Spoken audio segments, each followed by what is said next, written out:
ಮಂಗಳೂರು ನಗರದಲ್ಲಿ ಸುಮಾರು 300 ಜನ ಅಮಾಯಕರಿಗೆ ಹೊರದೇಶದಲ್ಲಿ ಕೆಲಸ ಕೊಡಿಸ್ತೀನಿ ಅಂತ ಹೇಳಿ ಸುಮಾರು 4 ಕೋಟಿ ಮೋಸ ಮಾಡಿದ್ದಂಥ ಪ್ರಕರಣದಲ್ಲಿ ಪ್ರಮುಖ ಆರೋಪಿತರೆಲ್ಲರನ್ನು ಕೂಡ ಈಗಾಗಲೇ ಮುಂಬೈಯಿಂದ ಅರೆಸ್ಟ್ ಮಾಡಿ ಕರ್ಕೊಂಡು ಬಂದು ದಸ್ತಗಿರಿ ಮಾಡಲಾಗಿದೆ.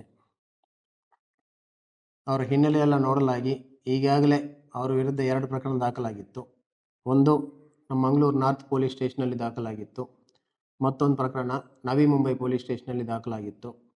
ಈಗಾಗಲೇ ಅವರ ವಿರುದ್ಧ 2 ಪ್ರಕರಣಗಳಿರುವುದರಿಂದ ಈ ಪ್ರಕರಣದಲ್ಲಿ ಅವರ ವಿರುದ್ಧ ಕೆಕೋಕಾ ಆ್ಯಕ್ಟ್ ಇನ್ವೋಕ್ ಮಾಡಲಿಕ್ಕೆ ಸೂಚಿಸಲಾಗಿದೆ.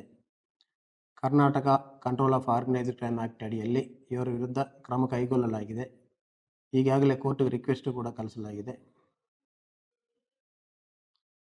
ಕೆಕೋಕಾ ಆ್ಯಕ್ಟಲ್ಲಿ ಪೊಲೀಸರಿಗೆ ವಿಶೇಷ ಪವರ್ಸ್ ಸಿಗ್ತವೆ.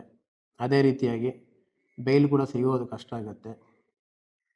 2 ಪ್ರಕರಣಗಳಲ್ಲಿ ಭಾಗಿಯಾದಂಥ ಯಾರ ವಿರುದ್ಧ ಬೇಕಾದರೂ ಈ ಕೆಕೋಕಾ ಆ್ಯಕ್ಟನ್ನು ಇನ್ವೋಕ್ ಮಾಡಲಿಕ್ಕೆ ಅವಕಾಶ ಇರುತ್ತದೆ.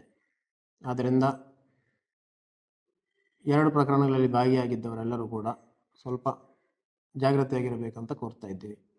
Thank you.